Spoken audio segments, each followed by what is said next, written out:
BJP State President Rajiv Bhattacharjee met the resettled Bru citizens in Bhandarima Khasnampara on Wednesday.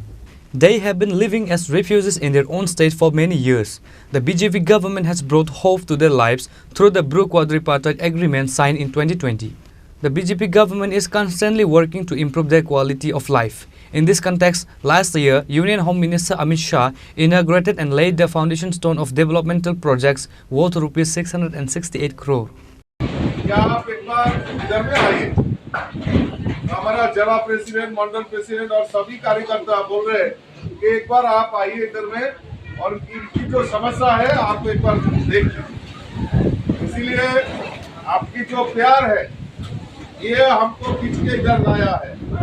तो मेरा तरफ से आप सबका मैं आभार प्रकट करता हूँ और आगे जाके आपकी जो समस्या है ये समाधान के लिए मैं कोशिश करूंगा।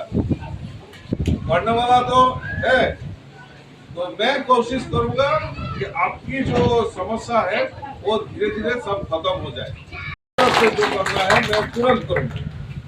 और आपकी कुछ समस्या आज भी लिख के दिया हमको, जैसे बिजली का समस्या है और पानी की समस्या है।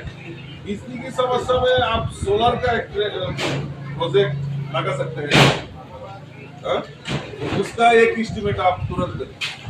मैं प्रेरणा को बोल के, गवर्नमेंट को बोल के, क्योंकि बिजली। Reported by Pranav from Agartala, Chini Khorang.